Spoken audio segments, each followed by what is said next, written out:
Spiral,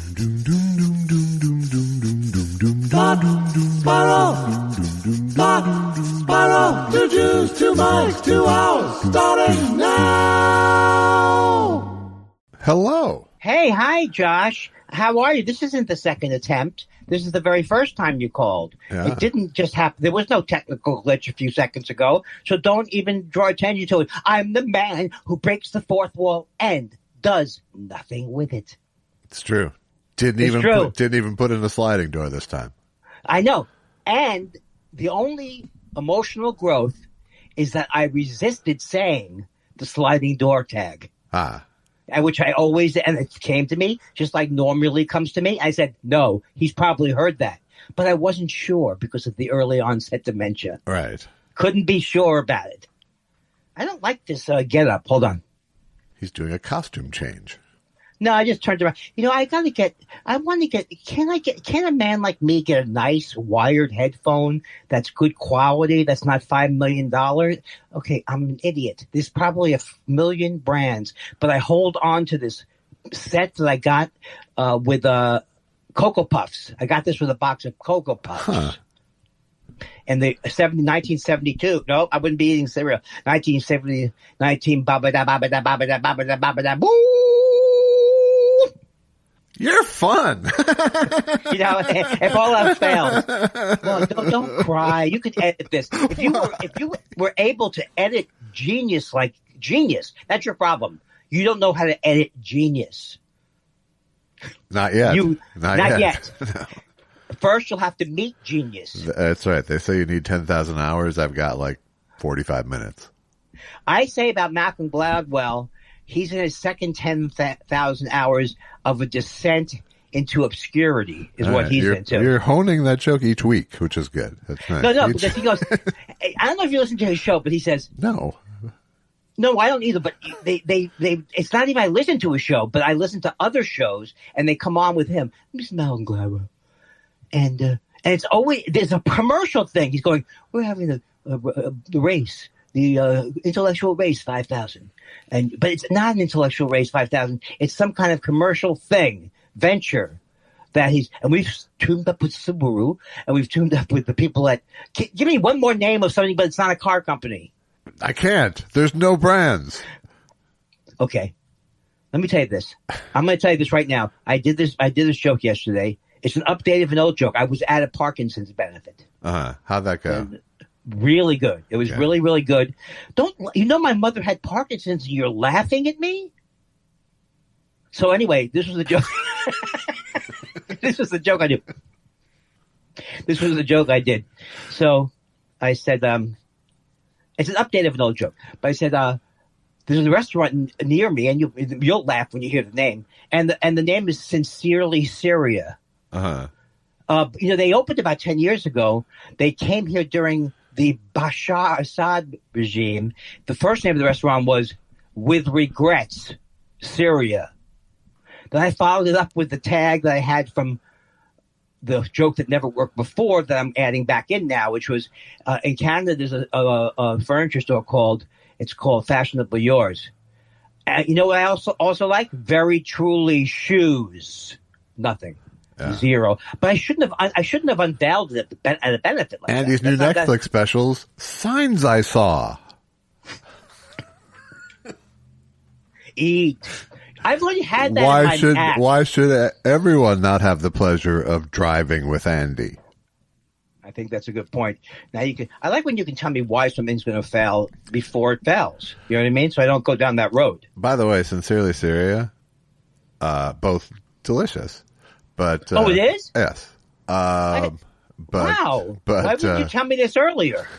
But my favorite thing about them, and a backup to their actual sincerity.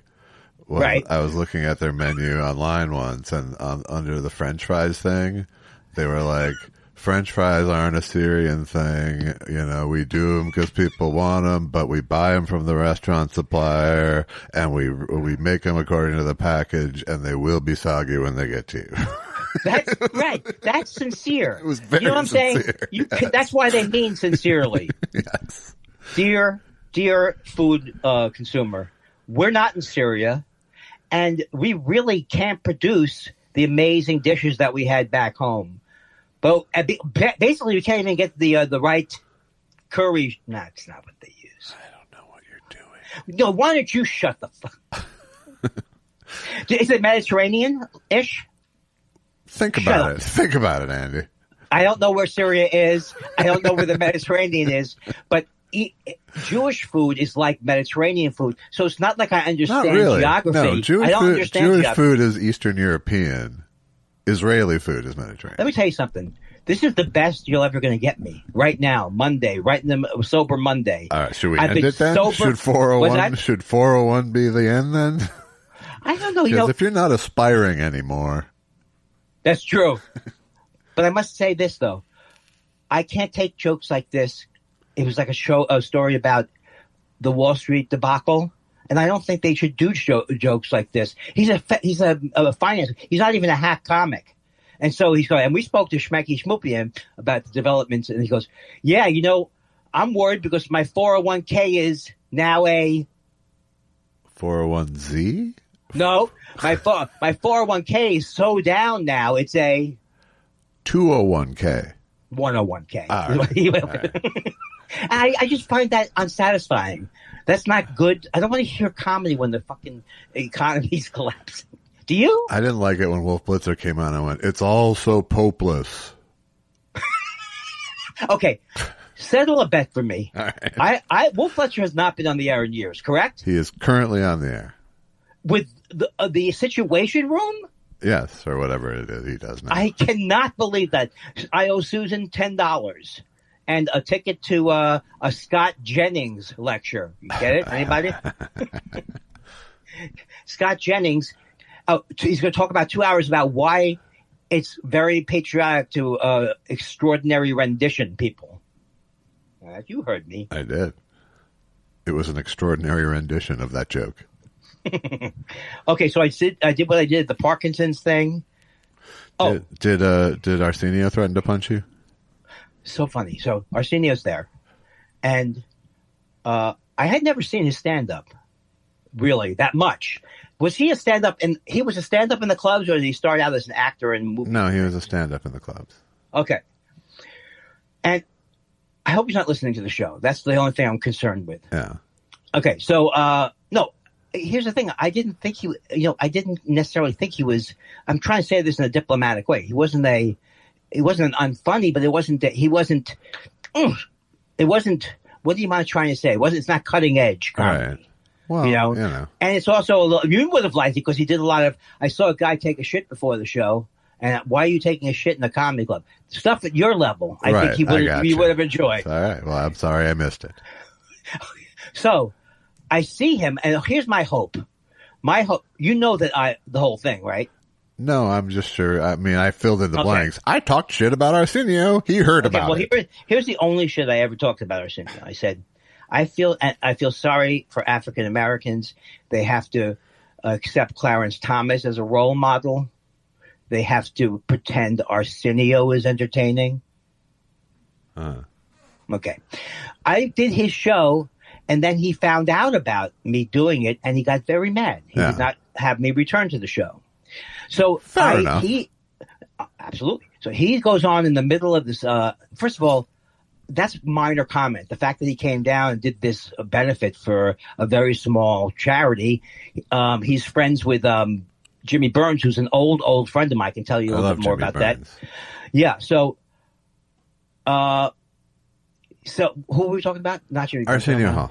Okay, so he goes on in the middle, and then I see him out in the lobby of the Improv, or whatever you call that area by the bar, and I just know. So my thing is, part of me is like, oh, he's probably thinking, oh, there's that asshole. Of course, he has no memory. He really had zero memory. Right. Is what I thought. That he had even zero memory of who I was. I said, hi, Arsenio. It's great seeing you. Great seeing you. He goes, yeah, are you going on tonight? Like, he didn't know I was on the benefit show. Well, he doesn't have to know I was on the benefit show. There's no reason. So, no. He goes, I say, no, I was on your show. I was on the show. He goes home. I see him. He watches me with Megan Keister because I can tell when people watch stuff on Instagram. And he goes, great to see you, great to see you, Andy. There you go. Because I think that when he got home, it wasn't like he remembered that I had said something. He remembered that he did know me, that I was a comedian. Right. That's all he remembered. Right. And so, I mean, talk about a champion. The way I've landed. He's probably just like you. Oh God, do I have early dementia? I should go home and see who Andy Kindler is. Oh, come on now. Let me say this. He's a funny person. He communicates in a funny way. Yeah. It's not like he's not like but I guess, and also I'm hanging him out to dry for doing shit jokes. I hang everybody out to dry for that. Sure. Yeah. But if he's listening, I just want to say, very rarely in this business do you get to have an experience where you see the other side, where you see how a man like Arsenio Hall gives back. And that's what I saw at the Improv. So let me say this to you. I was still unimpressed with the Improv itself for making it a daytime benefit. But other than that, I wonder. Nice. Oh, you know what? Someone paid to rent. I realized this. This must be what happened. It was a 4-wall. No, one of their bigger donors agreed to buy out the Improv. That's what a 4-wall is, yes. So anyway, he agrees to buy out the Improv. But so this is what you're saying is even worse. It's even worse. They couldn't afford the evening price. Right. No, that's not worse. That was that's wisely spending the donors' dollars. And I've flipped 100% now. I also think that the people who were there were a lot of older people there. So by the time the show started, which was like a 3, everybody but me, I tweeted it. Everybody but me did it's funny. I'm not usually funny at 2:15, that kind of thing. Yeah. Everybody did that joke. Yeah. But what I wanted to tell you about was that I had not seen Jimmy Burns in many, many, many years. Yeah. And it was a very emotional night for me because Jimmy Burns is one of the greatest people I've ever met, even though I haven't been in touch with him in many, many years. I started out with him at the Ice House in 1984 and 85. He's funny. He's the sweetest person in the world. And I just hadn't seen him. And then I find out he's on this show. And then I find out our old friend Judy Yarez started this organization with other people, PCLA, right? This PCLA is my absolute favorite organization. And they what they do is they raise money to help people who have Parkinson's, activities, stuff like that. It's not medical research stuff. They're helping in every other way. Quality of life. Quality of life stuff.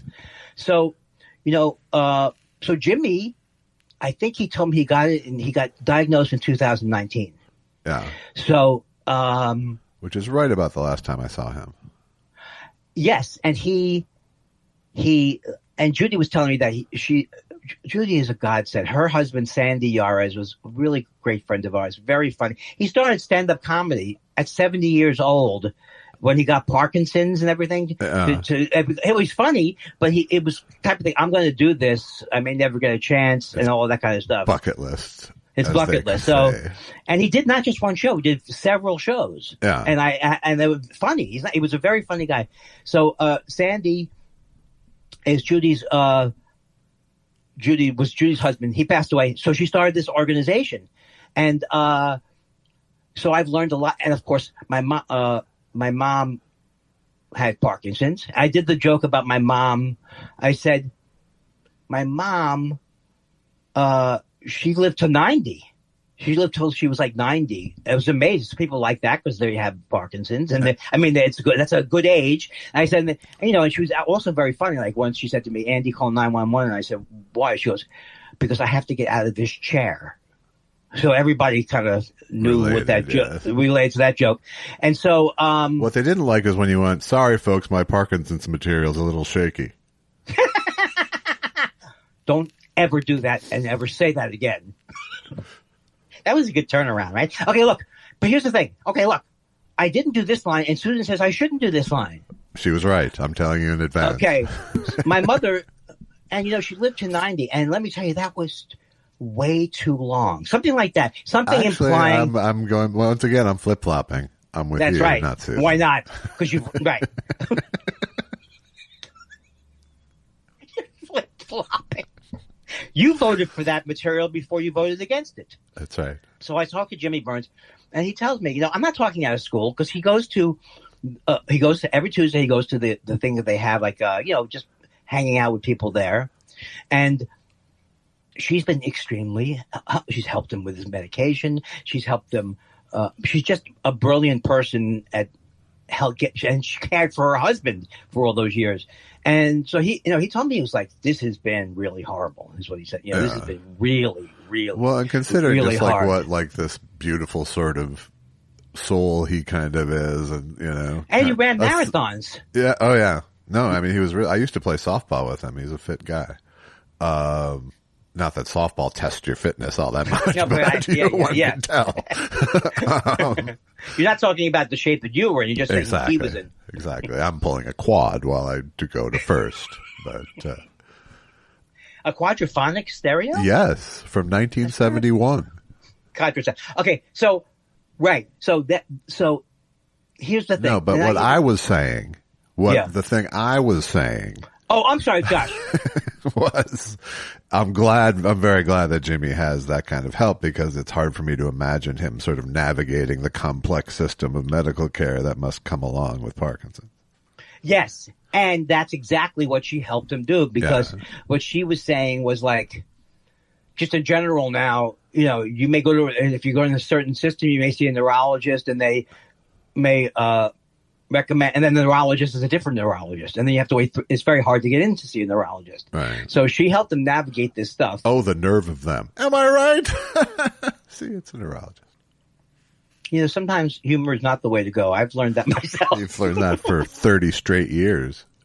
So he actually didn't say to me, it's been horrible, but it's been hard, really hard. And you could just see, and here's the thing, he did stand up.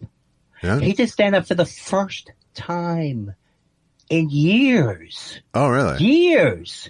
And let me tell you something. It's so interesting, because I don't know a million people with Parkinson's, but I know Michael J. Fox. I don't know Michael J. Fox, but I've seen Michael J. Fox, and he has a similar.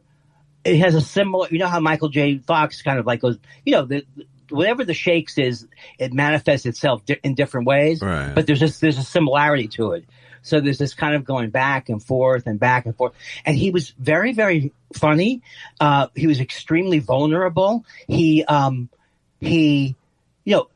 part of the disease is you might lose your place. You might not remember what you're saying, but it was so great. And I was like, I said to him afterwards, I really think this is something you should do more, because you can help so many people who are going through this. It's not like you, and I said to him, it's not like you, had Parkinson's and started stand-up, Right. You're a stand-up comedian. The story is what it is. And so I think, he was telling me that he saw a movie called Senior, which is about Robert Downey Jr.'s father. Right. And he said that was pretty great. And did you see it? Yeah. And was it pretty great? It was pretty good, yeah. It was very personal to them, but yeah. And we watched Still. Well, not together, but I watched Still, which is Michael J. Fox's thing. And there's another one coming out that Judy told us about called Bert, that's coming out very soon, because Bert's about someone who's 28 years old.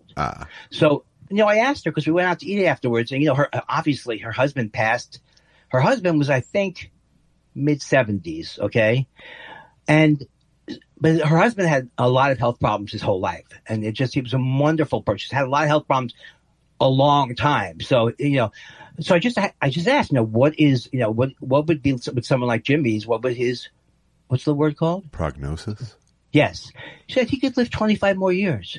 He can live the same lifespan as someone who doesn't have it, but it is difficult. But it made me feel like, I think of things so simplistically sometimes. I think of like, well, Sandy, he passed away, so Jimmy's on this path. But like, that's what the thing about Bert is a 28-year-old person. They're saying they're getting it as young as 28 now. It's not normally that young, but there are people that young. Currently in their organization, they have people about 40, 44 on up. Yeah. Is when people come in. So it just was so emotional to me. It was like, you see somebody in your eyes, where if you're, I'm not saying, I'm not going to be one of these people like, I walked the boards back in the 80s with, like all those, like making it like too much a club. Right. But if you're going to stand up, you know what it is like, and the rejection and the pain and the fact that he has a girlfriend who's so wonderful. He has a setup in his life that is so wonderful. He said, I have a friend who picks me up once a week, takes me out to lunch. And I'm not talking about, like cheap lunches. He goes and he mentioned some names of expensive restaurants. So he has people in his life. And, but what you didn't see from Jimmy, that of course you wouldn't see it. You wouldn't see pain on Jimmy's face. Yeah. Because he was such a sweet, sweet guy. So the fact that you can see some of the stuff that he's gone through, it just makes the whole thing. First of all, it's my like favorite. It's like a pathos bomb. That's exactly right. You know what? I am sick and tired. Sick. No, Jimmy's a wonderful guy. Yeah. I don't know him well, but I've known, but my contact with him spreads over decades. And, did you go to the Ice House too? Yeah, some. That's the last time I saw him was at the Ice House, like I said, in like probably 2019-ish or something. I keep forgetting that you came out here after me. I mean, I know that you did, but I keep forgetting that some of these people I knew way, way early. Like mid-'80s. I knew him from 1984, 1985. Yeah, I probably... Did you ever meet Dave McNary? The name rings the bell, but... He's a writer for he died, but he was a writer for I think Variety and Hollywood Reporter, and he was running ran open mic night there. He was one of the guys there. Where? At the Variety? At the Ice House. At the Ice House. Okay. So it was pretty cool. Speaking of old comics, I was talking to our friend Joel Madison, who's back to being welcome to be brought up on the show again. Well, the thing is this, I don't think so. I don't like it that you're talking about. No, of course, I'm sorry. It's so ridiculous that you have a fight with somebody at our age. That I had a fight? Yeah. No, me or anybody at this age. Yes. You know what I mean? What do you? Why? At some point. Well, no, but here's something. You got over this one. Oh yes, this wasn't a grudge that. Right. Yeah, I think that, and you could place anything negative experience that I've had in my life in the grudge category. Because it's not just the bad experience. I harbor negative feelings after it about the project and the person. It would seem. It would seem. It would seem. Yes, not Adam Sandler. Not. Yeah. But Joel occasionally goes, because it's near his house, to the Comedy Chateau, which, by the way, a top 65 club. I think you're lying about that. And which, the ranking or the fact that the he top goes 65 there? Club. I haven't seen this year's rankings, but like Jimmy Brogan works out there still, right. And but he saw the other night fucking Tom Dreesen. Oh my God! Who I had to look up. I didn't look up to see who he was. I had to look up to see how old he was. 85. He's doing a set. He's 85. Wow. And he's like, Letterman was born in 46. So Letterman is going to be what? Letterman will be 80 this year. Next year. Yeah. So 85 years old going out to do a set on Friday night. That part's, and I'm not going to lie to you, that part sounds a little bit sad to me. I don't know that it is. If that's, That's right. Why am I judging him? Why am I judging him? What I like is him going, I feel like doing a set. I should call one of my young friends to get on somewhere. Hello, Jimmy Brogan? Why am I begrudging him? I don't know. Am I making it? It's not Why sad. is it much sadder than you doing a set? Let's ask. Well, it's not that. That's the saddest. But my point is, where the point is, like, he should be playing. What do I think he should be playing besides the You Chateau? think he should be playing Caesars, but he's 85. You think he wants to do a fucking residency? What does it look like in that club? Is it nice food at least? I've never been to it. We're bringing you back. I stay to the top 50. When are you going to Minneapolis? In June. Okay, get ready for some Chateau spots and maybe an Elk Club gig. I might just kids. resort to that shit, my friend. What do you mean resort? I killed at that I might club. stoop to that garbage. I mean, I said, folks, these aren't hot. I didn't say it to everybody. These aren't hot dogs, folks. They're frankfurters. Do you understand what I'm saying? Frankfurters. And you get that, right? No. It's a cultural thing. What do you mean, do I get it? Frankfurters, I think of hot dogs in boiling water, like, or something like, really. Frankfurters, I think of, yes, but they're the same I'm fucking the only thing. person. I'm the only person. Put it on a grill. It's still a frankfurter. You laughed a little bit. No, I laughed because you thought I didn't know what a frankfurter was. Okay. I'm just so disgusted. So that's where Joel was. That's where Joel hangs out. Yes. He doesn't still go to Sardi's, does he? I think so. So I watched a documentary. Oh, do tell. And here's the thing, Josh. To me, this is funny. I know I screw up these stories. I make them worse than they are. But to me, this is funny. It's a burn on me. The name of the documentary is called Murder in the Front Row. Uh-huh. Murder in the Front Row. Ladies and gentlemen. And it's about heavy metal groups, right? Uh-huh. What do you think I thought the movie was about? A murder. Yes. Yes. I thought this was like, I've been watching true crime for this many years. Murder in the Front Row. It's going to be, well, I've seen the Altamont one. Right. I don't know what they're even talking about, Murder in the Front Row. Now I understand why you watched my movie, I Need You to Kill. But the thing about it is, it starts off dangerous. I mean, there's even parts where they go, yeah, we love to fucking hit people, and it was glorious. You know, it's like, I don't relate to these people as much as you do. Uh-huh. But there is no murder in it at all. There's no murder in it. Damn it. And here is the thing, Josh.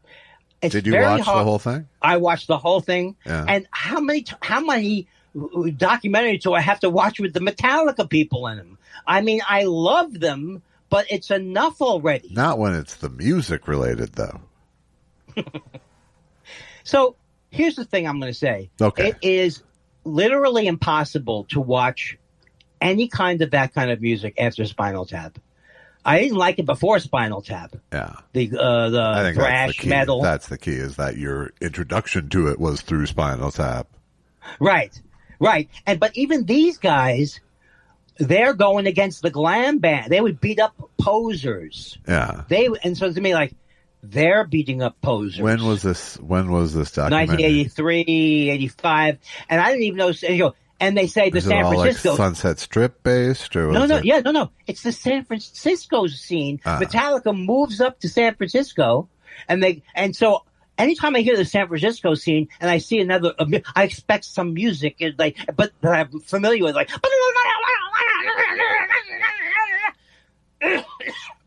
Every scene was like this, and I'm not making it up. Of course, Schminky, he had started out as a classical music player. So he brought that to his, then they show him. Right. Just the fast. I can't. How would you do? Give me a very fast guitar, just over and over, right?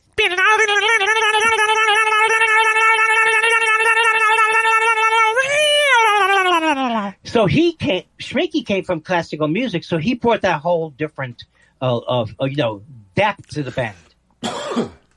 Yes. And so you can't sing a guitar without coughing, it turns out. Yeah. It's like a Tootsie Pop.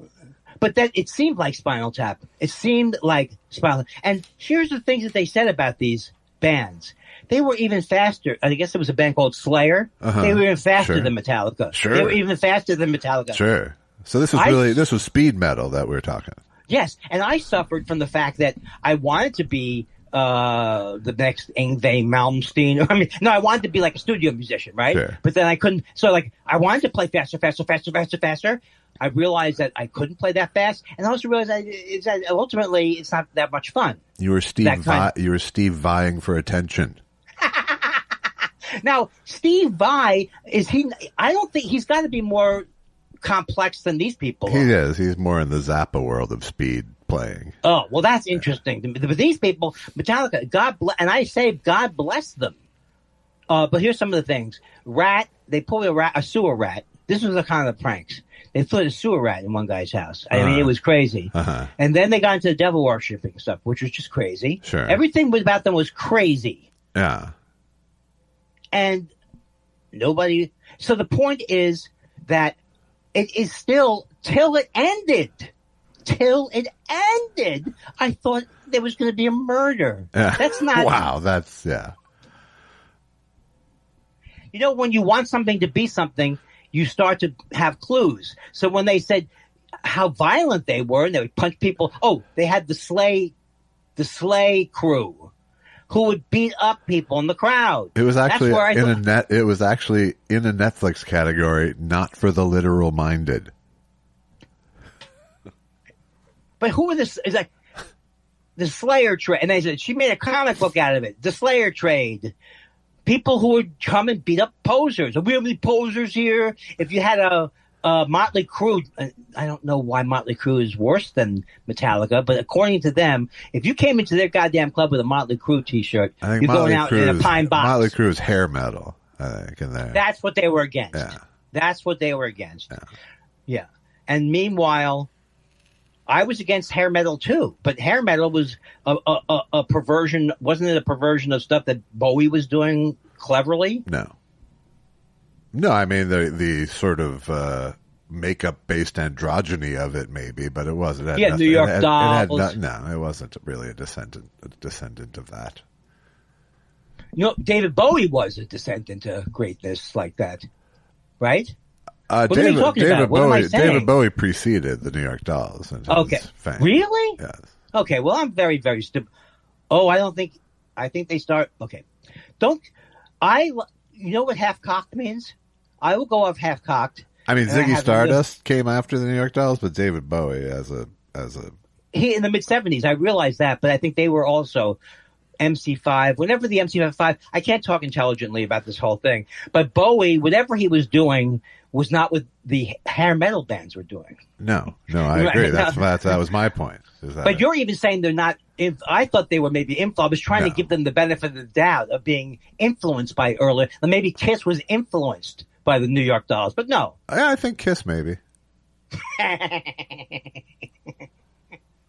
So I guess that's it. That wraps that thing up. I thought I had more, but literally till the end I didn't know. That's the only thing. But I can't more highly recommend Amazon. I hate Amazon as a company, but they have all of it. They'll buy any documentary, That's just not true, by the way. They didn't buy yours. No. And they didn't buy my friend. I Need You to Kill was on for a while there. And they didn't buy my friend Jack Tempchin's one either. So it's not that. No, but they will. I mean, a lot of those documentaries are basically on there for free. And the point is, I'm not even making the right point. I love these documentaries. I love them. I love the Cows Hills one. They're not bad. I mean, this was the worst of the ones I've seen. But almost all of them there's some great things to it. No, I mean, there's a ton of shitty documentaries about good music. Right. But the Cows Hills one's maybe even a little bit more than that. I think the Cows Hills one's a real doc, and it had a real story. And his father was worse than, Maury Wilson or whatever that guy's name was. Murray Wilson? Murray Wilson. And if you called him Maury, do you know how he would act? He would, you know what I'm saying? I've been listening to Andy Paley stuff more. Yeah. Because Gruber did this song, God Did It, God Did It. And I thought he was kidding around, but I didn't think he was kidding around. I'd never heard it before. It was brilliant. It was so much fun. And then I listened to the recording of Brian Wilson singing it. Yeah. And it's just great. Was he better than Gruber? Why would you? No, nothing's better than Gruber. Just checking. Susan, she's asleep. Susan, he's trying to make me turn on Gruber or something like that. Okay. I'm sorry you had to see that. I'm sorry she's not there. Gruber listens to us, by the way. Sometimes. He does? Yeah, not like day and date, but. Here's the thing. Gruber had this whole take on it that is hilarious to me. Gruber. He was like, if you're a spiritual person and you believe in spirituality of some kind, you can say God did it. But let's say you're an atheist. Then you get to do the out. So he's basically saying, like, I know many people may not be into this. Right. It's so fucking funny to me. And so And I think I told you this already. I approached him before the show to say hi, and he was like, he's never cold, but he's just in the zone. And I realized, yes. they practice, I think, for weeks before the show or something, leading up to the show or right before the show. So he's intense about it. But it's so funny to see how his mind works, because I don't know if Andy Paley, I mean, obviously Brian Wilson believed in God. So, right. So Brian Wilson is singing the song sincerely, and it doesn't bother me. The song doesn't bother me. I think it's a really great song. But the fact that Gruber would go through this whole long explanation about, it was just great. Just so great. Yeah. That was a fun night. Gruber would never want to be a part of doing something unholy on stage. No, that's right. I think Gruber has a healthy respect for, people older than him, history. Yes. He's not one of those. I didn't realize that. Yeah. He does. Is he himself? He is a church-going man. I should talk to him about God. If he could talk to God and see. Put in a good word for me. Well, that's what I'm saying. I don't know what's going to happen to me after you go to hell. And did I ever tell you the time I went to I grew up in Minnesota. I've already been rejected by Lutherans. Don't go there. And you're saying don't go to that area. No, I'm saying don't try to get to God through Gruber. Okay. Well, listen, I know there's a long line of people. He plays at retirement home. And not retirement, he plays at the hospital. He does. No, he does retirement. I actually, when I was in Salt Lake doing a stand-up gig, I did a retirement home with him. Yeah, he lives it. Not like you, exactly. Where you do one benefit in Norwalk. Not like me, who takes money to go fly up to Portland for a benefit and gets needled by Josh Elvis Weinstein the whole weekend. Oh, some of us are. And you know what I was going to say to him? Well, what the fuck are you doing here? Oh, you really believe in this cause? I had never heard of the cause before. Alzheimer's. I never heard of the cause before.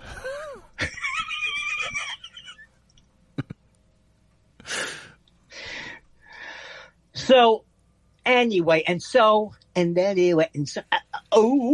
did people respond to the 400th show? How come I didn't promote it? How come we don't promote it? Why don't we promote our own show? Because it won't do anything? Is that why? I think because we're dead inside, yeah. No. We've lost you're working on it. It's also popeless. I couldn't I liked Pope. Here's the thing. I like Pope Francis because he said things like... we need your take. I like Pope Francis because he said things like, look, if you're gay, that's the way God made you. But now I find that behind the scenes... He literally said, who am I to judge? Which, a pope is a pretty cool thing to say. Pretty good. But then behind the scenes, I hear he's saying, I don't want any of that faggoty stuff. I don't want any of that I'm not kidding. No, I know. He used those words, the equivalent word to that, yeah. So I have mixed feelings about the Pope. On the one hand, it seems like a ludicrous position to have, and I could get all Ricky Gervais. Why is there a Pope? Andy, please don't cancel another Pope.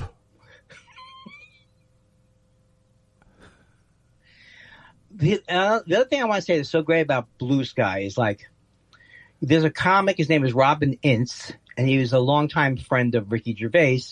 And Ricky Gervais just tortures people. He tortured me. He sicked his fan base on me. And so Robin Ince advocates for trans people. He says he was bullied so hard on the set of whatever show he did with I don't know if it was The Office or whatever. I think it was The Office. He was bullied so hard that other people in the cast said, Ricky, would you just stop it? Would you just, playing the David Brent character. He was the David Brent character, obviously, without, obviously he knew he was playing a character. So, Ricky Gervais is now in this school of saying, I'm not against trans people. I'm just against trans ideology. If I'm going to say, I have no problem, do whatever you want, but you know what, chicks? Lose the dicks. That kind of stuff. Right? And it's just awful, awful comedy. And so Robin Ince, their friendship went back years, and they had a big falling out. And Robin Ince is advocating for trans people, and so his post is something like whatever. So I retweet his post, and then I look at the article about the breakup between their friendship between Ince and Gervais. There's 93 comments. Every comment is a J.K. Rowling propaganda. It's like stay out of the women's bathroom, stay out of the women's spaces. Yeah. If it's possible, the prejudice in the UK is worse. Is Robin Ince a trans person? I don't think he is. No, but he's advocating for them, and he's. There's a guy named. It's not important that you know this, but there's a guy named Glinner who's like one of the most evil. Who did Father Ted back in the day? Yeah. He wrote Father. He's become a completely evil, anti-trans like activist. That woman's it's a guy with a dick or whatever the thing he's saying. Right. And so, but he's gone from a guy who was a writer to this is all he talks about. This is all he does. And he's like very much, they threw him off of Twitter years ago. But the UK is a hotbed of this well, I guess it's where it started with J.K. Rowling and that kind of nonsense. I don't think that's where it started, but she's just such a big name that. And because the Supreme Court just ruled there that there's only two genders. The whole thing is so ridiculous. I don't care what people, you can make every argument you want. I don't care what. Biologically, I think is ridiculous to say there's just two genders and that there aren't any forms otherwise. But emotionally, who gives a fuck? Right. If I don't care what you say you are, you could say you're a descendant of. Yeah, but don't even go down that road. I don't care what. Don't make the analogy because so many anti-trans people make the analogy of, well, then I'm going to say I'm a blah blah blah. Right. Okay. So I didn't go down that road. Thank God you deterred me. But the point is that, and I've said this on stage where I don't even, I don't know that I know about gender. I don't feel anybody. I think that everybody has gender issues. If not, I'm not a man or I'm neither man, but definitely you feel feminine when you're younger and you feel guilty about that or whatever the thing is, or you like a purple shoe and someone says, what? When you like a purple shoe? It's so ingrained into the society. I just never saw that it would become a big issue, but I guess I should have, because that's the same thing happened to gay people, which it is now. Right. Yes, it somehow is panic inducing to people, and people have taken advantage of that. When there is hate, I'm not saying, again, we are the worst at many things, but when there's hatred, like, against mentally challenged people, the British, like Gervais type of comedy about that is pretty putrid. Yeah. Like even John Lennon, aping what he thought was a mentally, retarded person. I'm using the words of the time on stage. Did not say that's what I loved about John Lennon was he mocked. Right. He mocked people with disabilities, but he was John Lennon though. He wasn't Ricky Gervais, so you could overcome that with the positive side. The British sense of humor, in my experience, both in my experience and in my observation, is mean spirited. It's just unless it is mean to anyone unconforming, right? Including children. Right. It's like, but isn't there in a fish called Wanda where they kind of torture the guy? Yeah. But that's an American. That's an American doing the torture. But it was a British person who wrote it. Yeah. So yeah, and it can be mean, and of course, but the idea, in other words, the idea that there's so many people in the UK who are saying we won. The Supreme Court said we won. Yes. And J.K. Rowling smoking a cigar and celebrating. I hate to use my favorite word. It's despicable. Yes. Vile. Give me another adjective. That would be good. Terrible. Terrible. Why do people do this? Because they're terrible. That's very Queens-like. Terrible. Awful. It was awful. Terrible. Awful. Horrible. Our family loved horrible. Yeah. It was horrible. Why? What was wrong with us? We were like a family of animals locked in a basement. That's corned beef's horrible. All right, stop it. Stop what I'm doing. Sincerely, Syria. I'm already, my mouth is watering. If you like a shawarma. Well, this is my ignorance of food, because Israeli food will have stuff that's in like Persian food. I assume it's all, the same. It's the same. It's not the same area. I know there are different geographical areas. No, geographically, Syria and Israel. Very I don't touching. even understand touching. that. I understand that, but I don't. All right. I do, but I don't. I didn't know until you just said it, but I should have. Yeah. I should have known. And look, I grew up in in Do I Hebrew have school. to Amazon you a globe? In Hebrew school, all I did was just looked at Israel and the vast thing. But you never Look at this zoomed tiny out. thing. You never zoomed out. Well, I knew Egypt. Egypt. Yeah, sure. Heard a lot about Egypt when I was growing up. I heard Jordan. Uh-huh. But when I was growing up, we didn't know. So it was a Syrian. Who was? It was Assad's father back then. Those were the days. Oh yeah. Hamas. It was Hamas Assad. Hamas. I'm going to do those jokes. I'm going to be one of those. You know what? Oh, I did see that. What about the Golan Depths? Don't influence me because I'll do it.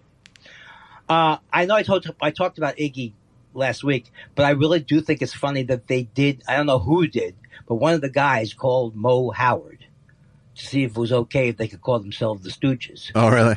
Yes. They should have called Ted Healy. I think he owned the. Who is that? Who's Ted that? Healy was the original impresario of the Stooges.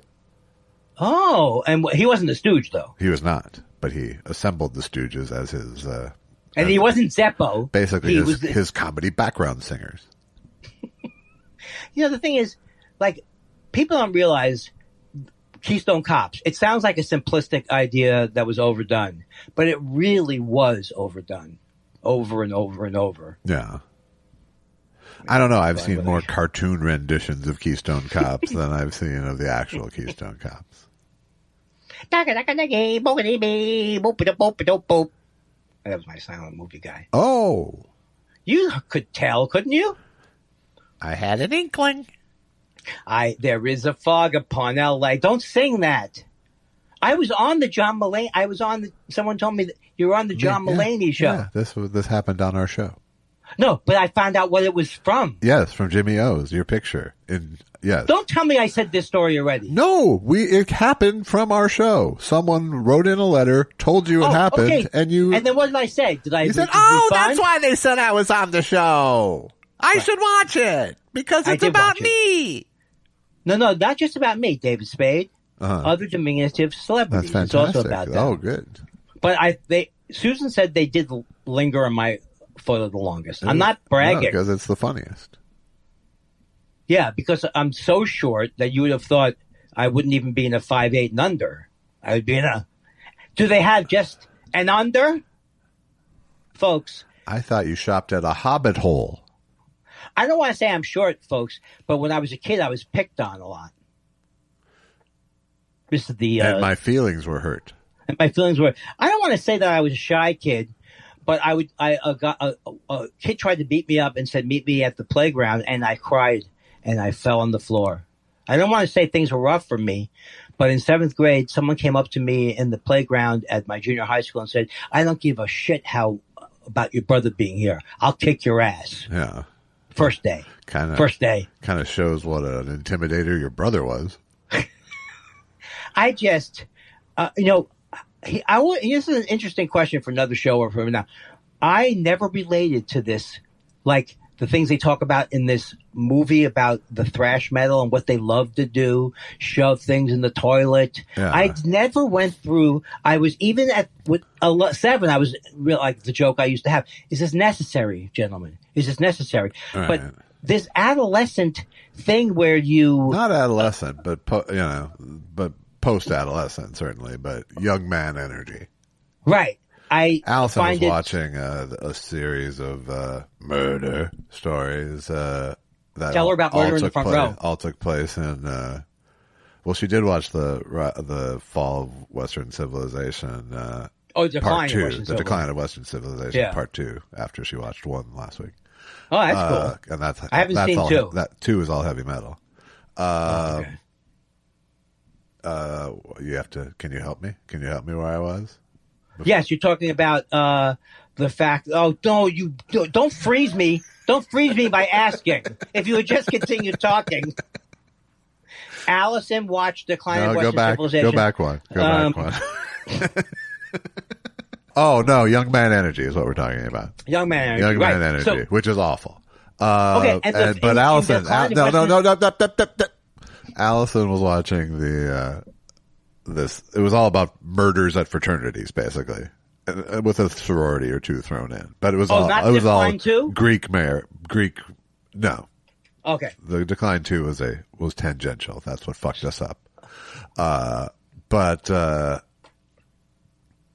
This isn't a recommendation. You have to jot it down. I was going to jot it down, but I don't think you're recommending. My point is that I was saying how, it's how I was fortunate to sort of like skip that era of associations by making all my friends 30 when I was 16. Yeah. So I literally just skipped over that whole phase of life. And mosh pits and such. Well, it always scared the life out of me, the idea of the violence. I never understood. I could understand my anger overflowing and throwing someone, and I can understand Arthur Killer Kane defenestrating himself from his anger at David Johansen being in Scrooged. Right. But not the well, you didn't. No, but that's because you directed your rage at people as opposed to having just the sort of undirected rage. Very healthy. Out. Focused rage. Your rage was focused, yes. Okay, now I want to ask you this. I saw The Decline of Western Civilization, which I love that movie because I was into the destructiveness of bands like X, but I didn't go to X shows. I didn't, and so to me, they were like The Clash, and then later the Talking Heads. There was a whole movement like that. But is The Decline of Western Civilization 2? That sounds like it's just lots of brawls and stuff. I mean, it's intense. I think so, yeah. I mean, I haven't seen it. You haven't watched it? I watched it years and years ago. Oh, okay. It's Penelope Spears, I think. Correct. I'm such a great person. And I'm so familiar with art. That's what I like. That's true. Yeah. You can't hold it. Art Buchwald, folks. People ask me I'm interested in art. I do. I read Art Buchwald. This is not that far away from a joke I would have done. No. All I think people don't remember him at all now. I think, not that they should, but he sued somebody, and I forgot who he sued, or he got in the thing. He sued Paramount because Coming to America was based on a thing he had written. Right, but he lost it. He lost the case. No, I think he actually won. And I remember as a kid, he seemed funny to me, but I thought. But it exposed the sort of bookkeeping, the never in profit bookkeeping practices of movie studios. And the record labels, I think, went to town on that concept. With the I guess not as much. The movie studios are so much bigger budgets; they can hide so much more money. Yeah, I mean, it's similar in the sense of that you dump, if you dump everything into a project as a recoupable cost, right? You can keep it bleeding forever in ways. That's how so many bands went under. And hey, we're taking y'all out to dinner, and then we're billing it to your account. And it's but the thing is that the first time they did that, I would say it's on the band. But then after that, why wouldn't the band? No, it's not even on the band the first time. Why wouldn't they think? I would think this is a nice spread. That's what I would think. Absolutely. If I was a 17-year-old, 18-year-old. Absolutely, and you wouldn't be at your accountant's office when they see that it's been billed back to your account. But some bands caught on, some didn't.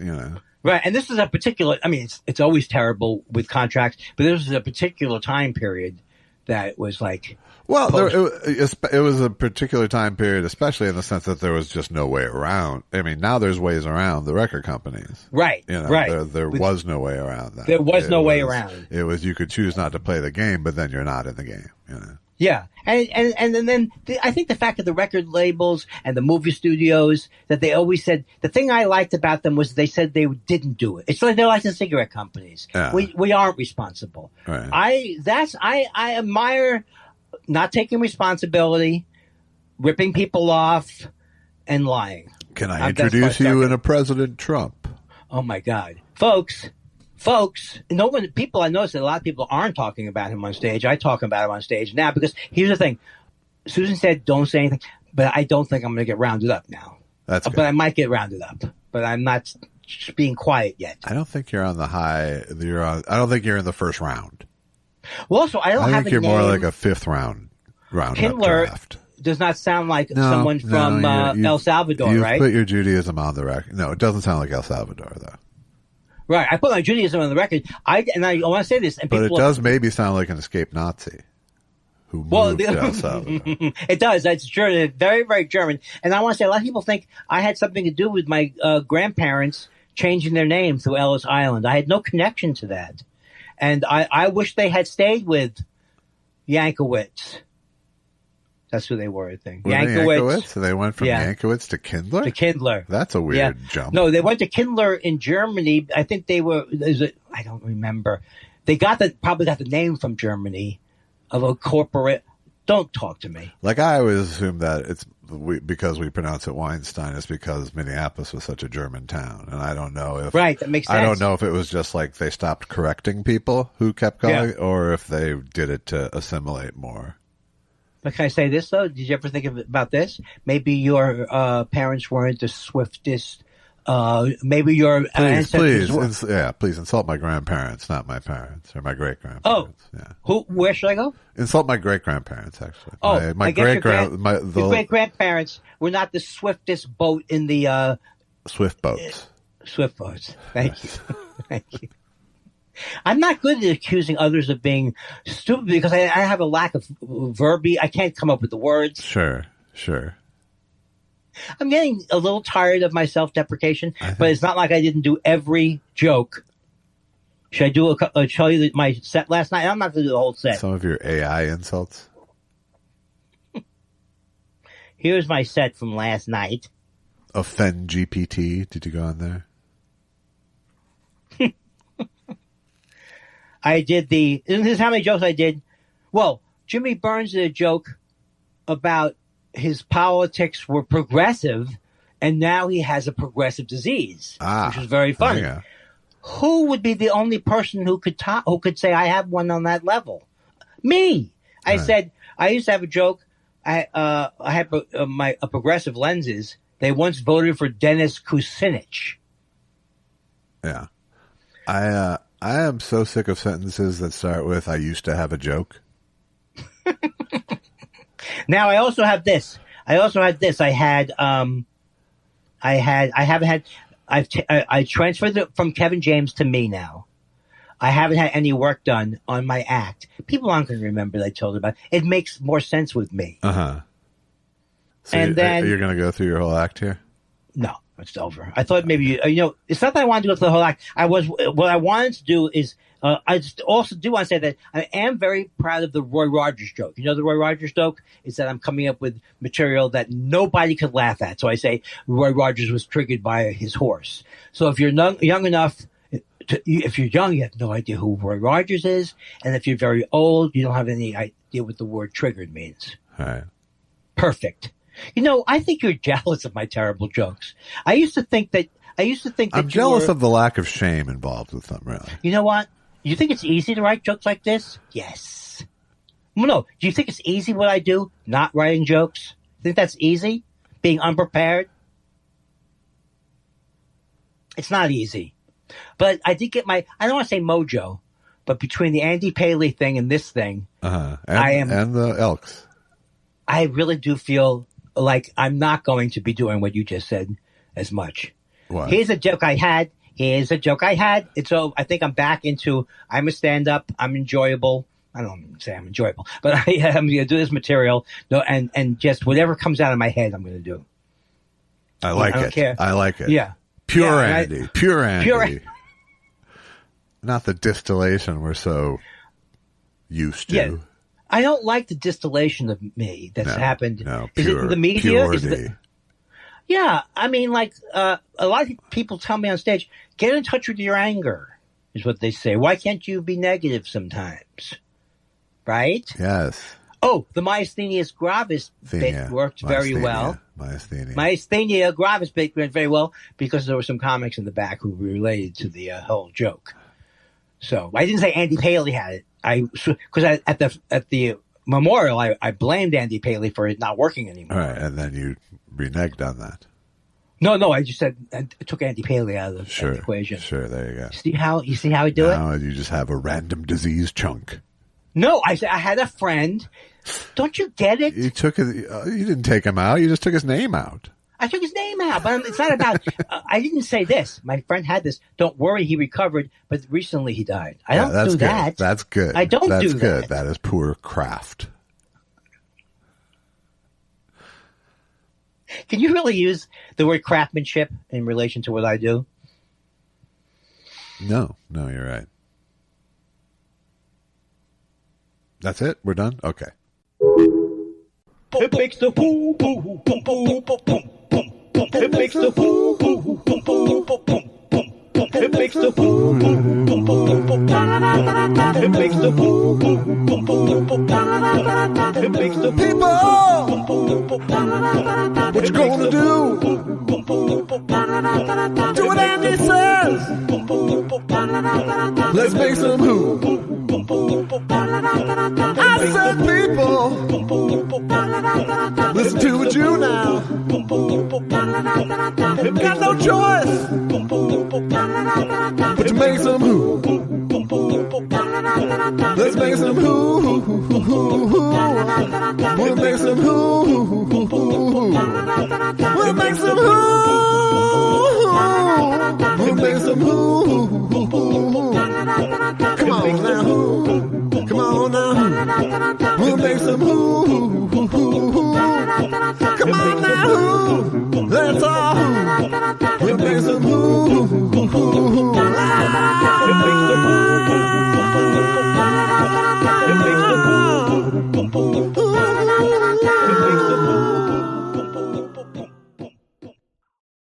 Right? Why not, right? 5 minutes, 9:05, 9:06. What are we doing here? What do we have a big important thing? Oh, you call me at 9. Oh, let's start at 9. Oh, I'm going to be late, Josh, because of your 9 o'clock spot. Hope you're okay. This guy is a guy who never really apologizes for his behavior. You? Right? You? Or no, this character. Oh, okay, yeah. And it is me. It was bossy. It was bossy. It really was bossy. It was 3 minutes. I'll text you. Thanks. Now, here's the difference between Josh's interpretation and my interpretation. That's not what it was. Like, 3 minutes. 3 minutes. I'll text you, but I certainly hope you're not going to get angry at me. It backfired. You're not angry at me. No. You're angry at what you haven't done. You're angry at the podcast you could have had. Wow, that got in.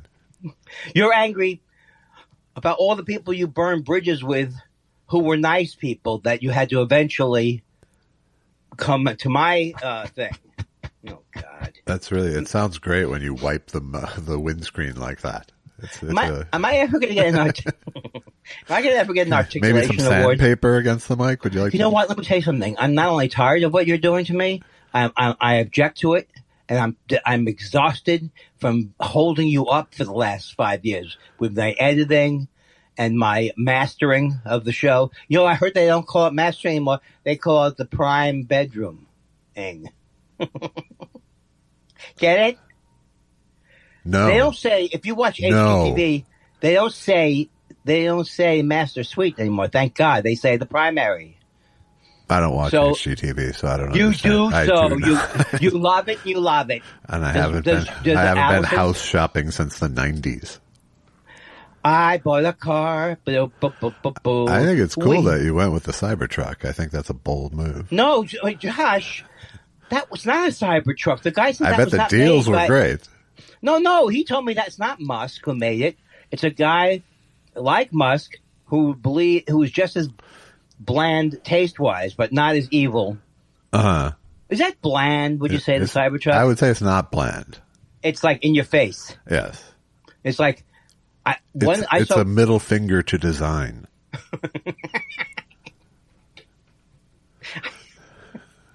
I saw Here's a license plate. I never, for some reason, I think it's a good idea. I don't take a license plate and show it online because I don't want to cause trouble. But this was like, nice try, fuckface. That's not what it was. But that's the idea. Nice try, fuckface. You lose. I win. Yeah. In other words, I think it was a speed thing, maybe. Yeah. Nice try, asshole. Except you can't. Except if you're at the line with somebody about to race them, you can't see their license plate. I guess unless they pull way ahead of you, and then it's like, "Fuck you, asshole!" All right. Fuck you, asshole. But the thing is that no, I did not buy a Cybertruck, but I did buy a Honda Accord hybrid. You'll meet the nicest people in a Honda here. Yes. What is this? Are you doing a bit that you wrote previous to today that I'm not picking up on? No, it's a ad campaign from the 70s. Oh, I don't. Drive a Dotson. I remember Drive a Dotson, then decide. Huh. Okay. Well, do you remember that one? No. And I remember. I actually don't remember you meet the nicest people on a Honda either, but it was for their little motorcycles. So. Oh, but I remember. I remember Alan King used to say, "We're going to be playing live at the Toyota Comedy Festival. Come on down to Toyota." You know who did a great impression of him was Ed Krasnick. Yeah. My wife wants to move to the suburbs. Meanwhile, we live a 5-minute cab ride from Lindy's. He is such a repository of all of this old stuff so well. I live that she wants to live in the suburbs. In the suburbs. He's not. He is. Okay. I was going to try to put him on the pantheon of greatness, Alan King. Not greatness, but goodness. Goodness. You know, he's a guy who should have, when he got older in life, he should have done a show, that goes in, shows you the insides of comedy. Uh-huh. Shows you how it's made. Uh-huh. Never got a chance to do it. Too bad. It's really a shame. And the one person who listens to Thought Spiral who still remembers 90s is chuckling somewhere in Milwaukee right now. Will you explain to them what they missed? And they still call it the Comedy Channel. And ha. I still, Blowhardy will still, if there's no other story to tell, at a party will still tell, actually Comedy Central was a merger between the Hot Channel and what was the one you said? I'd like to think I'm one of the few people to have straddled the two networks before they merged. I did a show for each. That's where you beat me. What did you do for Ha? That thing with Fred Willard, that Access America, I think it was called. Was it new programming? Yes. Programming? Yes. Was that fun? No, but the part with Fred Willard was fun because he was a delight. But the actual situation of the show was not good. It was not a good experience. Well, why do you think Ha didn't last? Well, some people say it did last. It lives on as much as Comedy Central does. That's right. And who are those people who own the Ha? Not saying who are these people like a Seinfeld bit. Who were the people who merged when Ha came together? Was it the Paramount Network? It was HBO owned the Comedy Channel, and True. And MTV owned Ha. MTV. No, Ha. No, I understand. Look, I know that you're laughing about the name of the channel, and you find the name of the channel very funny to you, but could you please tell me what was the name of the channel? Ha. Don't. This is the most tedious Laurel and Blowhardy bit of all time. Please. It's actually Abbott and Blowhardy. Oh, Abbott and Blowhardy. I insist, sir, that you continue on this bit, pretending that I'm in a strange world where I do not know the names of the various players on the various positions. Ask me one. I'll tell you how just say any base. I'll tell you how I do it. This is Abbott and gangster Frank Costello. Yeah, so go ahead. Give me any base. Ask me anything about baseball. Go ahead. I'll just turn it right into gold. I don't want to. I really don't want to. Third base. I don't want to. It's on third base. Let me tell you something. Sometimes I feel like, man, is this joy running through me, or is it just? It's not. It's the Adderall kicking in with the coffee. Uh huh. You know what I'm saying? I do. I hope I don't go into this habit of saying, know what I'm saying? You won't if I have anything to do with it. I saw a very good movie, and I'm going to see every movie that is a documentary on Amazon Prime. Wow. And including... Are you going to write a shitty book about that experience? No. And no. Like, for example, this is a great documentary I saw last night. Jeff Bezos is on Amazon. Jeff Bezos. How'd they get him? How'd they get him? Jeff Bezos. Is he too loving and wonderful and great? Is his penis too large? And does he like to, hey, look at me. I flew the ladies into subspace. Does he deserve his wealth? Right. Hey, ladies, Gail King. Let me tell you something right now. I love Gail King because you know why I love her? Because she said to me, she came to meet me when I was on Letterman. She said, oh, nice to meet you. I said, I'm Andy Kindler. She goes, I know who you are. Boom. Gail King for life. Wow. A ride or die for life. But none of those people, I feel bad if they were too... party tricks. But,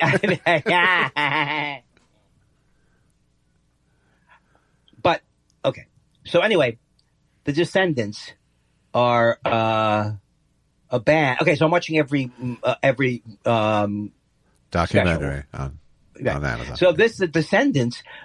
This is the type of thing where I've heard of these people from the time they started because I lived right where they were. I was in Hermosa Beach in 1979. Okay, did you see me going fuck you and spitting on people on the street? It wasn't my scene at that time. I couldn't. Right. But I didn't even know about the scene except the Descendants. I kind of knew people were talking about. Would you like to buy some siding? I did, I bet I did swing an alternative rock group person who just happened to live in Cerritos. I bet one of those people did later on become, maybe Bono. Was Bono known in 81? Just barely, but yes. He was Bono. He was Bono Vox at the time, actually. Well, here's the thing. Okay, so then a second thing happened that made me, that knocked me in the face and confused me for another few years. The movie, The Descendants, I thought was written about the rock group, The Descendants, when it's not. I think George Clooney's in it. Yes. And then I think I could have mixed them up with Eddie and the Cruisers. On the hard side. No. On the dark side. Right. They are not Eddie and the Cruisers. They got this guy, Bill Stevenson. These people really are geniuses, but they do things that maybe you would like. That they fart all. Bill Stevenson can't stop talking about farting. I'm surprised you two haven't already gone fishing because that's his other favorite thing that he does. He does. But my favorite song of theirs is "Pull My Finger." But they have this album. They have this other guy. I'm not going to go through the whole thing because I do a very bad explanation of anything. But this other guy's in the band. His name is Monty. And he was in Monty Goes to College was a seminal album. Have you heard of that album? No. I'm not going to be one of these blowhardy people. But it's really, if you love Talking Heads, well, not Talking Heads so much. If you love The Clash, if you love any of those groups, it's very melodic. See, my objection sometimes is, look, I know what you're going for. You're going through no melody at all, and you've achieved it. Again, your goal on this song seems to have been to play as fast as possible. Because I heard you say, one of the fans go, "Nobody's faster than them." Right? So, but I think these guys were a pretty fucking amazing. And it's a great documentary too, because it's really, I really recommend it highly. Not like my usual thing where I go, you'll learn about Marie Osmond, and maybe you don't agree with all of her music, but it'll be great. I'm saying this one got me going. This one got me understanding the milieu. Was I in a milieu when the Black Flag? I was right where Black Flag was, but during that time period, I was scared of people like Black Flag. Yeah. I did not. I'll never forget when he played in Hermosa Beach in '79. He said, "Mr. Rollins, Andy Kindler here. I play in a Grateful Dead sounding band." "Oh, pleased to meet you. I'm Henry Rollins." "Oh, do not mistake." Always a delight to meet a colleague. Yes. Do not mistake the character. Now, here's the thing. Would I be able to play in one of these bands? No. Would I be able to be in a mosh pit? If I had been in a mosh pit, Jew dies in mosh pit. Yes. right? It's not like these things where. So I saw you didn't tell me this, but I saw this. I went all the way through. There's a third decline of Western civilization. Did you know that? I did know that. I never saw the third one, though. I did. I saw the second one, and Ozzy Osbourne is really. You could see how, and someone would want to do further shooting with him because he is hilarious. In the 2. But 3 is more interesting in a way because it's not does not have the ridicule of 2. Right. It's more about like I still don't understand these people. What don't they pierce is what I would say to you. Yeah. And they're a little bit, but some of them are but it's not like the heavy metal thing where for the whole 2 hours they're going, I just want some women and I just want to fuck some women. And like the line from Spinal Tap, what if you just had, if you didn't have music, but you had sex and drugs, would that be good? That might be fine if I had the sex and drugs. Maybe I wouldn't need the rock and roll. Right. So have I said it? So anyway, do you know anything about them? The Descendants? That's what I'm at. What do you think I'm asking about? You went to a fucking whole second goddamn movie before you asked me a question about the one you were talking about. So why don't you, get off my fucking back. Why don't you, instead of addressing my shortcomings, why don't you just flip it around? How did I make this situation worse? No, so go ahead. Sorry. I only know the name of the Descendants. I don't think I probably have heard a song by accident, but I never set out to. But you never mixed it up with Eddie and the Cruisers or something or like that. Or the movie, no. Oh, the movie, The Descendants. Now, The Descendants, which is a movie, is spelled correctly. The Descendants is misspelled on purpose. And the Monty Goes to College is unbelievable. They probably have 3 albums that came out of that whole thing that are all brilliant. Even I, and let's just say even I, here's the thing. I used to say, I like melody. Call me stupid. I like a nice melody. Call me stupid. I don't like punching in the face to be in my musicals thing. You know what I'm saying? Like, I like music. I don't like getting punched in the face. I would hate to combine it. I would hate to combine those two things. So there would have been no way I would have ever even gone into a Black Flag show for the entire life. But I do see... I'm starting to become an expert on the punk rock movement from Sid Vicious. So, in other words, who wouldn't want me on a panel? That's all I'm saying. All right. A panel to talk about these things because I'm so obviously erudite.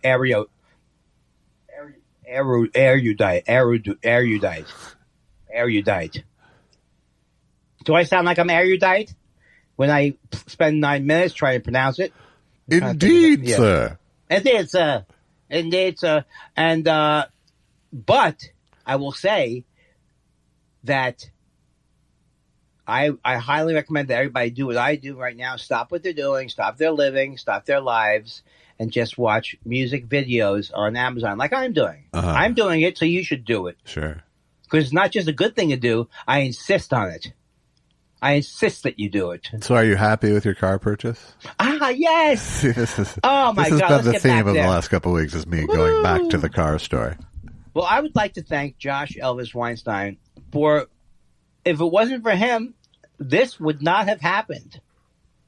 I had remembered many, many months ago saying, John, you think it's time for us to get a new car? And the thing about it is, oh, my God.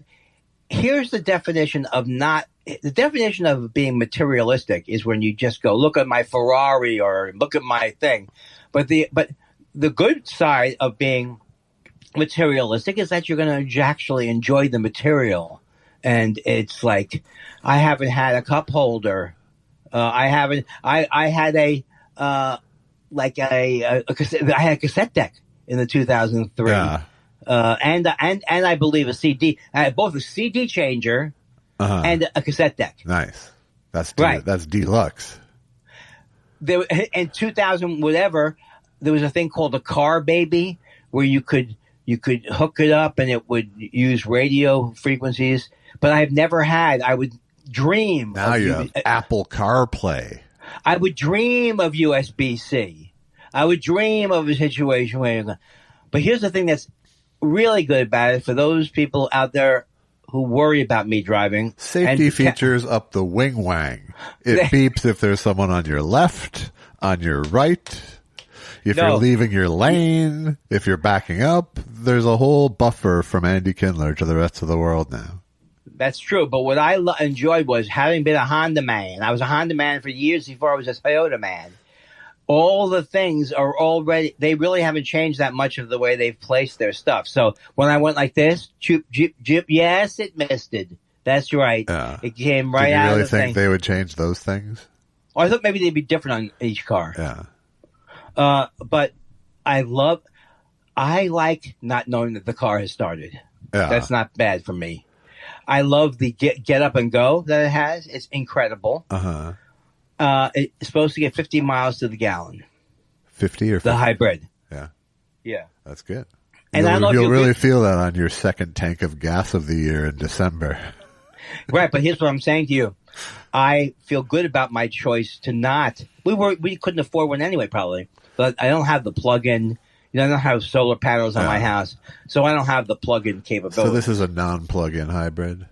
Yes, The battery that's right. charges from the brakes and stuff? The battery charges, I don't know, Josh. I haven't even looked to see how to put to install the windows yet. What? Yeah. So I don't know about that, but it's not one of those things that turns. It's not. I've heard these hybrids that seem to turn off at every intersection. What is that one? Is that an old technology?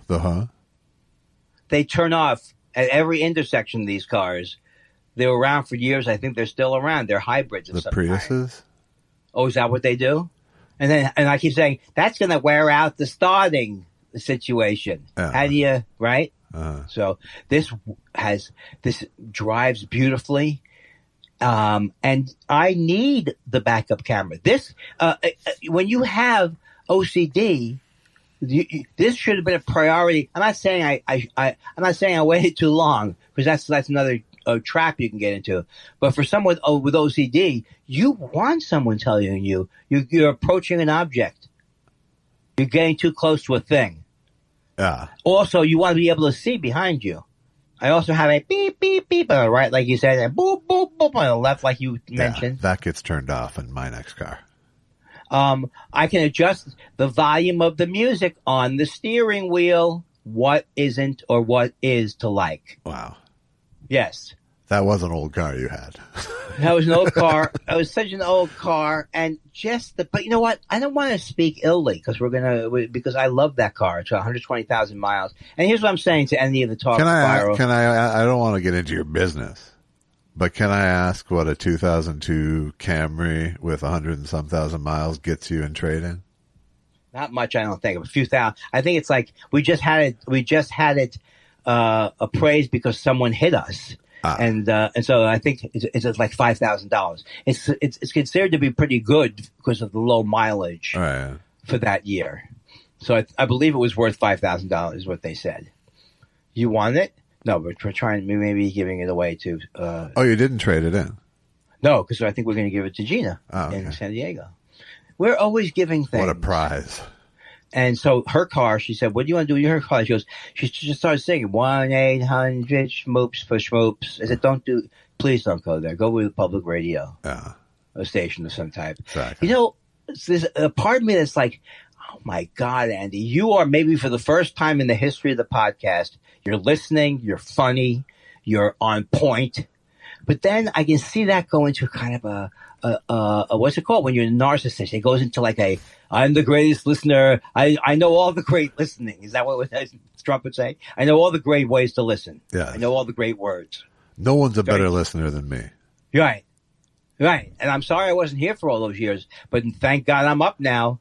What did you say? I saw you looking. Are you thirsty? No, it wasn't a little bot. I said, look, dear FF at 8:59. Dear #FF. 3 minutes. I'll fucking text you. Don't bug me back about it. I thought we were doing Flashback Friday at first, but it turns out it was Fuckface. Fuckface Friday. That reminds me. Okay, I know we can always. So anyway, yes, it's fantastic. And what do you think? Would you get a plug-in? No, you don't have it. You're set up at your house, right? You wouldn't get a all-electric car necessarily. Are you thinking about it? I would get an all-electric car, and I would have a charging thing installed. Yes.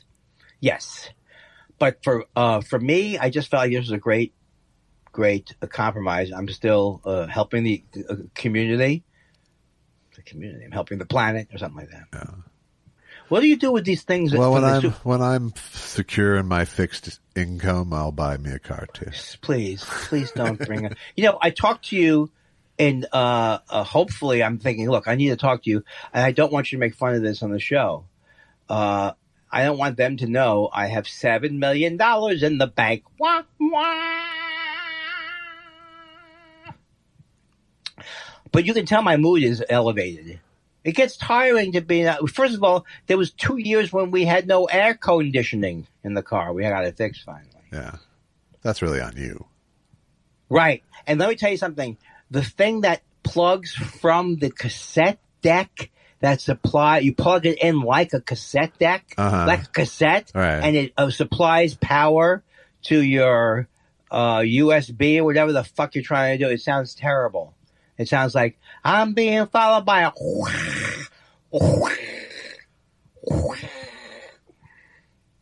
You don't want when you're listening to music to hear the mechanism. I've always said that. It's true, especially during Cat Stevens like that. Did you ever see that band Mike and the Mechanism? Oh, God. My God. What do I do with this mood after the show is what I'm wondering. Spill it all over your wife. But get it the fuck out of here. All right, I say we go on to questions unless you have some incredible story and it better top my story. I did, but it's gone now. Oh, okay. From your head, you mean? Yeah. Okay. Well, we have something to look forward to next week. Probably not. It's time for questions. What do you want to know? We love your questions so much. It's half our show. Half our show. Dan Marsh says, hey guys, what's the most memorable interruption you ever experienced at one of your shows? Oh. It was a blender. No, I'm just kidding. For me, probably a guy charging me on stage. I think you've told the story, right? Yeah. And then what did you, and why did he charge you? He's not someone who someone would attack on. Because he wandered in off the street and didn't realize it was a comedy show and was disrupting everything, and I started insulting him. Oh, no. And then what happened when he ran up to the stage? Luckily, a bar employee was able to nab him just in time. Wait, didn't you have a couple of things like they're out there, they're waiting for you? Didn't you have a few of those? I had an anti-Semitic run-in once with a guy in the audience, but the audience itself sort of rose up against him. Look at this Jew, thinks he's funny. You're not funny, Jew. It was like that. I wish it was that loving. Hey, you killed Jesus. That's why Hitler was upset. Yeah, what's the matter? I'm helping him. Sorry. Your impressions of a hate crime just aren't that good, I gotta say. Your bestie Jesse says, did you ever get into Captain Beefheart and his magic band? Childhood friends with Zappa, but I think he was more genuine. Once made an album where he couldn't find a bassist, so he got a trumpet player to play the bass lines, giving samba rock vibes. He rules, and so do you guys. Love the show. Well, that's so great. Now, ask the 14-year-old me. Ask the 15-year-old me what I think of Captain Beefheart. Hey, little fella. What do you think of Captain Beefheart? Oh, he's very good. Zappa knows him. His music is very great. Have you ever actually heard him? No. Yeah. But that's wrong. The 16-year-old me would say that. Of course I've heard him. Yeah, he's Captain Beefheart. He's like the mothers of invention. Yes, I have heard of them. Okay.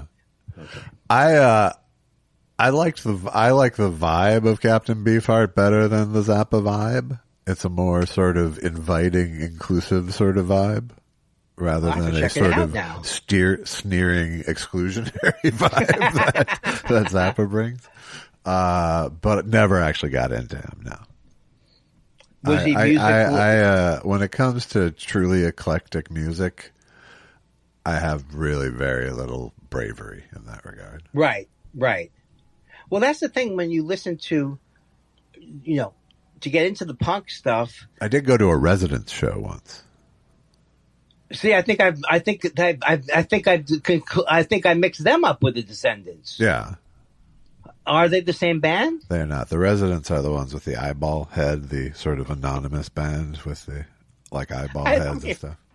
I don't remember. Really? Were they a Devo contemporary? They were a Devo contemporary. They weren't related in any way. I mean, they were contemporaneous with Devo. Right. They were more eclectic than Devo. Ooh, you're saying Devo was a little obvious? Yes. I know what you're saying. Yes, I was. You know, Devo's always one of these groups I go, do you like Devo? I like that song, D-E-V-O. I also like the fact that they're pointing out that our society is de-evolutionalizing. That's what I like about it. No, I have not heard any of the things. I don't know where they wear flower pots in their heads. I like Devo. I'm not saying no. I'm saying yes. But all I know is, what's another song besides D-E-V-O? This is not time. This is not time we have to take time to explain to me the oeuvre. Whip It. How about that? Yeah. Ooh, Whip It Good. That's a great song. There you go. My pointing song. If a body comes around, you must whip it. They have a little talk. There's a little David Byrne in there, but more like a little bit like Oingo Boingo. They're more like Talking Heads than they are like the Residents. Oh, okay. Oh. John Dunbar says, Josh, sorry about the Lakers' early exit. It must sting. It stings a little, but, I don't feel a lot of sting from sports. In some ways, it's liberating because it makes my feeling of obligation to watch basketball a little less. Will you still watch it? Like I would not do something to stay home and watch a Laker game, but that's not true of other games. Yes. So we'll finish. Sorry about the Lakers' exit. It must sting, but now we won't have to see Bill Maher sitting courtside for the rest of the postseason. Oh. When did that start? Yeah, that's good. Do you think they win if they still had AD? Are you now rooting for the T-Wolves or the remaining LA team? Well, let me take this point by point. I don't know if they would have won if they still had AD, but they would have been more solid in their methods than having a major midseason trade that takes away your center for a point guard. They would. I mean, the thing that was totally missing from their thing with the Timberwolves was a center, and the Lakers just didn't have one. The Lakers didn't have one, but the Wolves were a better team. So I don't know. I don't know if the earlier constructed Lakers would have beat them. And I am now rooting for the T-Wolves rather than the Clippers. And will you watch it enthusiastically or just not as enthusiastic? I will watch it not as enthusiastically, but I still really Good. I like playoff basketball a lot. All right, I'm with you on that one. I'll be watching. I know the Knicks are up 3-2. No, they won. They won the series last night. Oh, they danced. All right, now I can start to get emotionally connected to them. All right, good. The Vampire Christopher says, just wanted to let Andy know he got a shout out on this week's episode of We Might Be Drunk podcast. When asked what comedians he really liked, Steve Sharippa said, I love Andy Kindler. Thanks, guys, for making my favorite podcast. This reminds me that I had made it onto the Mulaney show. Yes, we've talked about this now 3 weeks in a row. No, I actually watched the piece. Ah. Did we talk about that? Yeah. Where I said there was David Spade on the wall and other people too? Yeah. Go fuck me. My doctor, this is not dementia. This is not dementia diminishing drugs. This is bullshit. I'm going back to Prevacid. I'm glad you switched to go fuck me now. I appreciate that. It's a nice change. Yes. Halpin Fraser wants to know, hello, gentlemen. Josh, any reasons for the disproportionate amount of entertainers, artists, pro wrestlers from Minnesota? It's mind-boggling. I don't know if it's disproportionate, but I think quality-wise, it's disproportionate. What do you mean by quality-wise? I mean, a lot of states have a bunch of celebrities from it, but we got really good ones. Well, I know Letterman loved wrestling, and I have a couple of friends who wrestle, and I love what they do, but I've never gotten into the sport as a sport. Who's asking me? Nobody. No one at all. My apologies. Certainly not helping Fraser. Helping, I'm apologizing. But it was more. Pro wrestlers was just one of the three. What was the other two? Entertainers and artists. Oh, okay. I'm all three. Yeah, we have good ones. Is my point. Yes, you're right. You're right. I don't know if it's like. I don't know if it's. Like a sort of reaction to the sort of Lutheran police state aspect of Minnesota that brings out artists, or if it's the opposite, where it's like a pretty supportive, nurturing place audience-wise.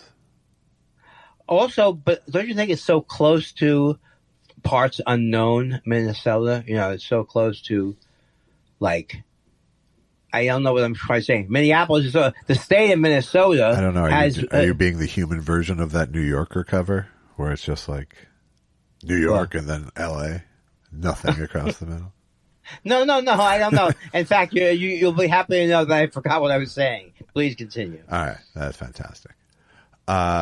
Yeah, I don't know, but like, there's also a weird sort of Jew percentage compared to the Jew percentage of Minnesota too. Right. I think I was more going for that. There's a small town feel to Minnesota that wouldn't be true of New York. And so there's more wrestling. No, because people in New York, they wrestled 10 minutes outside of Queens. That was the age of regional wrestling. So right. There was 5 or 6 different wrestling regions, and the true. I watched the Upper Midwest was one of the dominating ones. Right, and there was never a tri-state area one. I'm sure there was. I had no interest in it. Andrew Coleman Francis asks, what one job would you never ever want to do again? Merchandise attendant at Target for me. Is that what you were? Yes. Well, I would say selling. Maybe Guitar Center was the worst in many ways, but no, selling door to door. I'd rather not. Selling door to door has to be worse, but it's the worst. But Guitar Center is its own special brand of hell. It's because you thinking it's not that you go, I'm going to get a break from here. I'm going to get someone coming and go, I love the way you play. But you tell yourself you're in the same field. Right. That's no good. I think, to me, in fact, I've given this advice to people. It's like where I had a friend who had 2 jobs offers, and one of them was like more sort of showbiz adjacent. Right. And I was like, don't take that one. Don't take that All job. you'll You're do going is to be feel miserable. like you're showbiz adjacent. Yes. Yeah, I could not be like Adam Sandler's assistant at this point. No, I don't think that's a fit for you. And it's just been offered.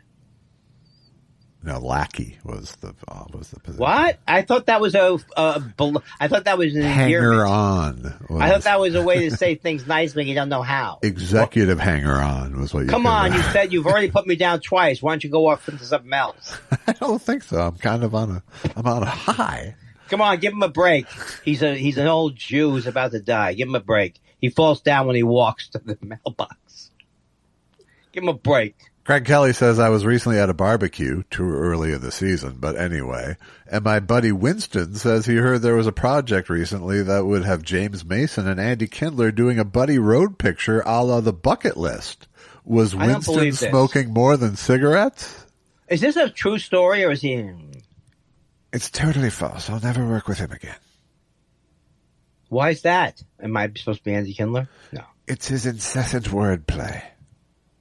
Oh, have you heard some of my excruciating malapropisms? Yes, you're like a regular Crom Nosby. Both Josh and I are reaching into the back pocket for old references now. I don't think you needed to narrate. And now Josh, obviously angry, is trying to both put Andy down and blame him if his reactions to the letters aren't good. Do we have a bonus track with the show like they used to have with the the CD bonus, the DVD bonus? Just continue. No, I can't. God damn it! It's not that bad. I'm too dejected. Put it behind you. Tweet Pahara says, Andy, I respect your belief in a deity. I'm curious how you picture the God you believe in. Thanks.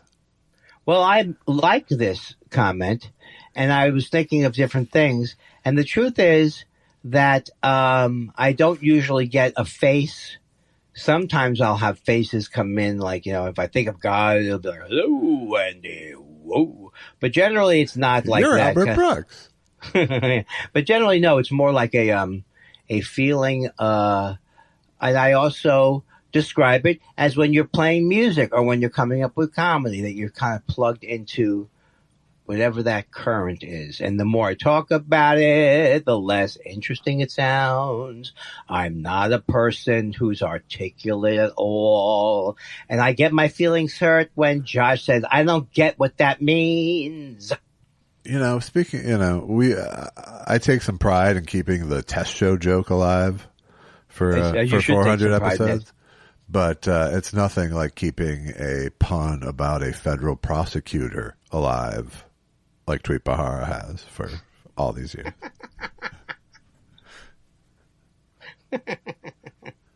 He goes beyond the name of Tweet Bahara, just like Preet Bahara also is someone we love to see on shows. Yeah. Rescue me. I think in pre-Bahara, I think there's more R's in there's Brahara Right. as opposed to Bahara, how I say Tweet Bahara. I get Just it. for expediency. Everything you do is for expediency. Sorry, he had it coming. Don't mock me with your laugh. Daniel Bird Doctor says, Andy, do you suspect any interference regarding your multiple requests to be a guest on Club Random? Look, everybody was telling me that I sold out. I think it would be good for us to have a conversation, just like he wanted to have a conversation with Trump. So far, they've rejected me. I have to do it on a Tuesday. That's my pot smoking day. I have a funny story, Bill, since we're smoking pot. And then, oh, are you talking? I know he's not exactly Barbara Walters with the interviews. Zeke Fossey says, I heard Frontline Guy has an awesome Kentucky Derby party. Really? That's not true. I think someone's asking you something because they want you to do an impression. Oh, I didn't get that at all from that. He doesn't actually. But he covers parties. Yeah. That's the big difference. Our Frontline cameras were allowed exclusive access to the Kentucky Derby party of Senator Mitch McConnell. Notice how the servers are dressed like slaves. Belly up to the bar for a bleached julep. Hey, I've heard that he's leaving government to spend more time frozen with his family. Get it? Because he's frozen. And I don't make fun of people's afflictions. No, you did. Unless they're fucking disgusting people. Then I go, yeah. I'm happy he has a... Is that why you call me Baldy all the time? That's not nice. It's not nice you bring it up. It's like fucking Buddy Sorrell with Mel Cooley with the bald jokes. When I was a kid watching that show, you go, that guy, how'd you come up with him? Every fucking minute. Every minute. I wanted to be Buddy Sorrell. Eastside 76 just gifted us with this. It hit me this weekend that I've been with my wife longer than I was at my childhood home. I brought it up to her and said, she's now my mommy. She agreed too hard. In fact, she seemed annoyed. Weird. Oh, no, she's very excited about it. Women, let me tell you something. Women love to be called mommy, or especially their mommy. Yeah. I go, give it to me, mommy, and I mean my specific mommy. Wampus Reynolds says, listening to a podcast as I'm writing this question, and the interviewee just said, social media drives cult participation. And now I'm calling, asking you guys a question on Instagram, participating in the safest cult there be. I don't think, however you contact us, we class up the place. That's right. So Instagram becomes like a firing line. Yeah, we're not so much a cult as a loose affiliation of... billionaires and millionaires, sorry. Yes, there you go. Well, that's from the world and the world and in the world. Yeah. This is the boo boo bang bang. Go ahead, take it away. I wish you were in a bubble. I like the way you've customized the Andy Kindler lean, which wasn't from me. It's from a Catskills comic, but you do a little small version It's of it. a lean smack with a neck snap. A little bit of neck snap. Yes, because you're so confident in the material. Yeah. Absolutely. I'm tossing. It's like a word ball game almost. I'm tossing Yes, it with to you. With you. Evan Frierson says, missed my chance to send my congratulations last week. The haters said it couldn't be done, but you did it. 401 spirals. Has either of your wives listened to an episode yet? Not in my case. No, I don't think my wife has listened. She's listened to little snippets when I tied her to the chair and threatened her with the will. But she's here more, both wives, and I don't like to call them wives because that sounds like sexist. Why? Both wives have been on the show. Sure. On the show. Yes, never mic'd. No, and Allison, she thinks she's right in the face of the show. I need a cookie. Are you gonna? Oh, I'll get that for you later, sweetie. Okay. Can you call CVS? She's not even sounds Jewish. Yeah. This guy's all wrong. Where my wife would be like, "Oh, I can't go in there. He's recording." My wife is very respectful of what I do in my jobs and things. Yeah. In my space. Space. It's my job that bought you this Cybertruck, I've heard you say. Someone put on their Tesla in the anti-Elon Tesla club. So I gave him a thumbs up and stuff like that. Really? You can't do that with the cyber thing. You can't tell me, No. oh, I bought it because I thought it was nice. There's a lot of them here. Right. I think, aren't they doing poorly too? Don't they have problems? They've had some problems, yeah. Are they all electric? Yeah. Yeah, I'm sure they are.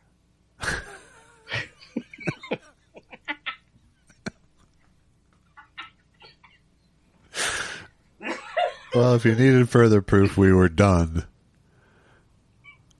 go to buymeacoffee.com/thoughtspiral and I just want to say this save a on the life. occasion. Save a life. I just want to say this on the occasion of 401 shows. How many? That's it.